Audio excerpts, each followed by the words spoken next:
अस्सलाम वालेकुम गाइस। मेरा नाम अबूबकर अहमद है। आज का जो हमारा टॉपिक है वो है एसिंक्रोनस एंड सिंक्रोनस काउंटर। तो इसमें हम सबसे पहले ये जान लेते हैं कि काउंटर होता क्या है। तो बेसिकली काउंटर जो होता है ये एक डिजिटल इलेक्ट्रॉनिक सर्किट होता है। ये सिक्वेंटल लॉजिक सर्किट होता है, वो कॉम्बिनेशनल की तरह नहीं होता। ये रिएक्ट करता है, प्रीवियस इनपुट स्टोर करता है, इस तरह का।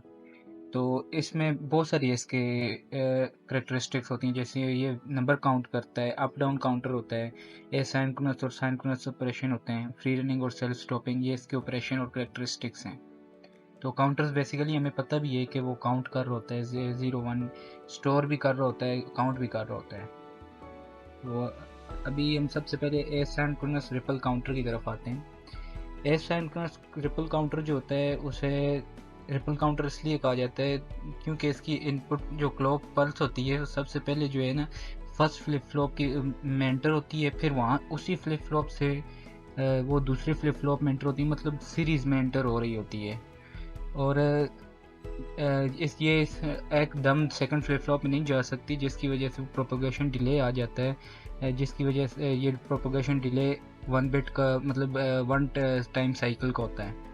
तो इसलिए इसको रिपल काउंटर कहा जाता है। तो जो फर्स्ट जो होता है फ्लिप फ्लॉप वो क्लॉक जनरेटर से सोर्स जो होती है क्लॉक जनरेटर उससे लेता है, क्लॉक लेता है, और फिर वो अदर जो दूसरे फ्लिप फ्लॉप्स होते हैं उनमें ट्रांसफ़र हो रहा होता है। तो अभी हम asynchronous ripple counter 3 bit asynchronous ripple binary counter देख लेते हैं कि इसमें क्या होता है। इसमें जो हम जैसे कि देख सकते हैं इधर, ये हाई जो इनपुट है वो ए की आ रही है और वो हमें जे और के दोनों को मिल रही है। और क्लॉक जो है, क्लॉक यहाँ से पहले इसमें एंटर होती है और फिर इधर से यहीं क्यू नोड से जो है वो इधर एंटर होती है, फिर अगले क्यू 1 नोड से इधर एंटर हो रही है, जैसा कि हमें नज़र आ रहा है। तो इसमें बेसिकली यही होता है कि यही प्रोपगेशन डिले आ रहा होता है। अब यहाँ पे हम इसकी टाइमिंग डायग्राम में देख लेते हैं, जैसे कि अभी क्लॉक का 1 साइकिल जो है, 1 टाइम साइकिल जो होता है वो जैसे ही गुजरता है तो हमें 1 पे जैसे 1 इनपुट में मिली है, सबसे पहले हमें 0 0 0 मिले कि उसमें 0 आ रहा था जब क्लॉक कुछ भी नहीं थी। तो जैसे ही 1 हुई तो उसमें हमें 1 0 0 मिल गया, ये कि हमारे पास 1 आ गया। फिर हमारे पास जब सेकंड टाइम साइकिल स्टार्ट हुआ तो 0 1 0 कि Q1 जो है वो 1 हो गया और Q2 जो था वो 0 रह गया और Q0 भी 0। तो इससे 0 1 0 जैसे कि हमें पता है कि ये 2 होता है। तो जब थर्ड टाइम साइकिल पे पहुंचे तो हमारे पास 1 1 आ गया, Q0 और Q1 पे 1 1 आ गया और Q2 0 रह गया। जैसे कि हमें पता है 0 1 1 जो होता है वो 3 होता है। इसी तरह 4 पे पहुंचे, 0 0 1 आ गया, Q2 पे 1 आ गया और दूसरे दो 0 ही है। तो इससे हमें पता है कि ये 4 होता है। तो इसी तरह आगे चलता जाता है, 5 पे 5 आ रहा होता है, 6 पे 6 7, फिर सो ऑन जितने हम काउंटर लगाएंगे। तो बेसिकली इसका यही हो रहा होता है। ये जैसे यहाँ पे क्लॉक पल्स है, ये फर्स्ट फ्लिप फ्लॉप को 0 मिल रही है, फिर सेकंड को, फिर थर्ड को, फोर्थ को, फिफ्थ को, सिक्स को। इसी तरह जो हमारे पास रिजल्ट आ रहे होते हैं वो 0 0 0 0 0 1 आ रहा होता है। ये हमारे पास 1 आ गया, यहाँ लिखा हुआ भी है। सेकंड 2 आ गया, 3 आ गया, 4 आ गया। तो ये इसमें प्रोपगेशन डिले भी होता है, वो सिंक्रोनस की तरह नहीं होता। उसमें एक क्लॉक जो होती है वो सबको पैरेलल में मिल रही होती है, लेकिन इसमें सीरीज़ में मिल रही होती है, जिसकी वजह से यहाँ प्रोपगेशन डिले आ रहा होता है। तो अभी हम नेक्स्ट रिपल काउंटर की तरफ चलते हैं, जो है 4 बिट रिपल काउंटर। तो इसमें बेसिकली ऑपरेशन वही है कि एक हाई सिग्नल जो आ रहा है वो दोनों चारों फ्लिप फ्लॉप को मिल रहा है, और क्लॉक सिग्नल जो है यहाँ पे, क्लॉक सिग्नल वो एक फ्लिप फ्लॉप से दूसरे फ्लिप फ्लॉप को मिल रहा है सीरीज में। तो पीछे हमने देखा था क्यू नोट से मिल रहा था, ये क्यू नोट नेगेशन से मिल रहा था, यहाँ पे क्यू नोट से मिल रहा है, Q0 से। तो इसमें बेसिकली ये फॉलिंग एज जो है फ्लिप फ्लॉप है, तो इसमें इसलिए क्लॉक इधर मिल रहा है। तो अभी हम यही देख लेते हैं, ये सारे सीरीज़ में लगे हुए हैं। और टाइमिंग डायग्राम को देखा जाए तो ये हमारे पास है जो 1 टाइम साइकिल है उसमें 0 0 0 आ रहा है, 2 में 1 0 0 0 आ रहे हैं, और 3 में जो है 0 1 0 0। जैसे 3 4 5 6 जो आ रहे होते हैं नंबर, ये 16 मतलब हेक्साडेसिमल इसमें आ सकते हैं। हेक्साडेसिमल 4 बिट जो होता है वो हेक्साडेसिमल होता है एसिंक्रोनस ट्रिपल काउंटर। तो इसी तरह ये भी क्लॉक पल्स, और ये हमें बताया गया, ये टाइमिंग डायग्राम का ये है। जैसे हम 0 होता है तो 000 आ रहा होता है। 1 जब भी हमारी जो टाइमिंग डायग्राम में 0001 आएगा तो 1 आ रहा होता है। 10 का हमें पता है कि 2 आ रहा होता है, तो 3 पे हमें 11 मिल रहा होता है। ये वही जो बाइनरी टू डेसिमल जो है कन्वर्जन हो रही होती है। तो ये हमारा 4 बिट एसिंक्रोनस बाइनरी काउंटर था। तो अभी हम सिंक्रोनस बाइनरी काउंटर की तरफ पढ़ते हैं। तो जो टर्म सिंक्रोनस है ना, वो जो फिक्स टाइम में इसकी रिलेशनशिप होती है एक दूसरे से, उसको जो है रेफर कर रहा होता है। तो और जो क्लॉक पल्स जो होती है ना, वो कॉमन सोर्स से सब फ्लिप फ्लॉप्स को मिल रही होती है। और हमारे पास अब एग्जांपल में है 2 bit a synchronous binary counter है हमारे पास। जैसे कि अभी हाई इनपुट सिग्नल यहाँ से मिल रहा है, उसमें हम देख रहे थे कि हाई जो इनपुट सिग्नल था, इनपुट मतलब जो डेट इनपुट थी, वो वहीं से मिल रही थी सबको। यहाँ पे सबसे पहले फ्लिप फ्लॉप फर्स्ट को मिलेगी, फिर उसी से सेकंड में जा रही है। तो क्लॉक सिग्नल जो है, जो क्लॉक पल्स होती है, वो पहले फर्स्ट फ्लिप फ्लॉप को मतलब वो कॉमन सोर्स है, मतलब फर्स्ट फ्लिप फ्लॉप को भी मिल रही है वही, और वही जाके हमें हमारी सेकंड फ्लिप फ्लॉप को भी मिल रही है। तो ये 2 बिट सिंक्रोनस बाइनरी काउंटर था। और यहाँ पे हम टाइमिंग डायग्राम में देख लेते हैं। जैसे यहाँ पे 00 था, जैसे ही 1 हुआ तो 01 हो गया, यहाँ पे 1 आ गया। 2 हुआ तो 10 आ गया, यहाँ पे 1 ना, यहाँ पे 1 आ जाता है, यहाँ पे 0 आ जाता है, तो ये हमारे पास 2 आ गया। 3 होगा तो 1 और 1 आ गया। जैसा कि हमें पता है कि 3 1 1 के बराबर होता है। 4 का जो हमें पता है वो यहाँ पे 2 बिट में तो नहीं आ सकता, अगर एक और फ्लिप फ्लॉप लगाते उसमें स्टोर हो सकता था। तो ये था हमारा 2 बिट सिंक्रोनस बाइनरी काउंटर। तो अभी 3 बिट सिंक्रोनस बाइनरी काउंटर की तरफ चलते हैं। तो बेसिकली वही हो रहा है, जो हमारे पास ये जो है सारा वही है। सिर्फ इसमें हमने जो इनपुट्स थी ना फर्स्ट और सेकंड फ्लिप फ्लॉप की, उसको एंड गेट के थ्रू गुजार कर जो है थर्ड फ्लिप फ्लॉप को हमने दिया है। क्योंकि ये सिंक्रोनस बाइनरी काउंटर है, इसमें हाई इनपुट फ्लिप फ्लॉप के थ्रू जा रही होती है दूसरे फ्लिप फ्लॉप को जो इनपुट होती है। और क्लॉक पल्स वही है कि कॉमन सोर्स जो है, सबका कॉमन सोर्स है, सबको एक ही क्लॉक पल्स मिल रही होती है। तो यहाँ पे अगर हम टाइमिंग डायग्राम को देखें तो जैसे कि 000 था, अब जैसे ही 10 हुआ 100, तो हमें पता है कि 001 जो होता है ये 1 है, ये 0 है और ये भी 0 है।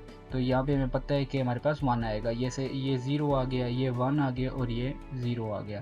तो इसका भी पता है हमारे पास हमें 2 आएगा। तो ये 1 आ गया, ये भी 1 आ गया और ये 0 आ गया। ये 3 आ गया, जैसे ये भी 0 है, ये भी 0 है और ये हमारे पास 1 है, 4 है। ये वही टाइमिंग डायग्राम सेम ही होती है। तो इसमें प्रोपगेशन डिले कम होता है जो सिंक्रोनस बाइनरी काउंटर होता है, और जो एसिंक्रोनस होता है उसमें प्रोपगेशन डिले बहुत ज़्यादा होता है। तो उसी वजह से ये थोड़ा फास्ट भी होता है उससे। तो यहाँ पे वही टाइमिंग डायग्राम की जो ट्रुथ टेबल है वो सामने हमें नज़र आ रहा है। जैसे 000 हुआ तो हमारे पास 0 आया, 001 पे 1 मिल रहा है, 010 पे 2, ये सेम ही है सबका। तो अब हम आगे बढ़ते हैं। सिंक्रोनस बाइनरी काउंटर 4 बिट वाला, तो इसमें जो हमें देखें तो हाई सबको मिल रही है, वहीं से सेम ही है। बस हमने जो 4 को यूज़ किया उसमें ही हम जो फर्स्ट और सेकंड की जो आउटपुट थी Q0 था और Q1, उसको हमने थर्ड फ्लिप फ्लॉप को दिया, और उसी से थर्ड और सेकंड की जो एंड से गुजरी थी इनपुट आउटपुट, और जो थर्ड फ्लिप फ्लॉप की आउटपुट है उसे हमने एंड से गुजार कर फोर्थ फ्लिप फ्लॉप को दे दिया। यही एंड गेट लगा के हम फोर्थ फ्लिप फ्लॉप को दे देते हैं। तो ये हमारा 4 बिट सिंक्रोनस बाइनरी काउंटर बन जाता है। तो क्लॉक पल्स टाइमिंग डायग्राम की बात की जाए तो यहाँ पे क्लॉक पल्स देखें, यहाँ पे 000 है तो 00 आ रहा है हमारे पास। यहाँ पे 1 हुआ तो 001, तो हमें पता है कि 1 है। तो यहाँ पे 0 हुआ और यहाँ पे 1 हुआ तो 10 क्या होता है, 2 है। यहाँ पे 1 हुआ तो हमें पता है कि ये 3 है। यहाँ पे 001 यहाँ पे आया तो ये हमें पता है 4 है। ये यहाँ पे अभी हम ये 001 आया तो हमें पता है कि 5 है। ये इसी तरह सारी चल रही होती है। यहाँ पे ये जो है ट्रुथ टेबल भी हमें बताया गया है टाइमिंग डायग्राम का, कि 000 हो रहा है तो 0 आ रहा है, 0001 हो रहा है तो 1 आ रहा है। तो बेसिकली ये हो यही रहा होता है सारा, टाइमिंग डायग्राम सेम ही होती है, बस इसमें प्रोपगेशन डिले कम है सिंक्रोनस है, इसी वजह से। तो हमने सिंक्रोनस और एसिंक्रोनस काउंटर को तो समझ लिया। अब हम डिफरेंस की तरफ बढ़ते हैं कि इनमें डिफरेंस ही क्या होता है कि सिंक्रोनस और एसिंक्रोनस काउंटर होते हैं। तो सबसे पहले डिफरेंस की बात की जाए तो सिंक्रोनस जो होता है ना काउंटर, इसमें यूनिवर्सल क्लॉक होती है, मतलब यूनिवर्सल से मुराद के सबको सेम सोर्स से क्लॉक मिल रही होती है।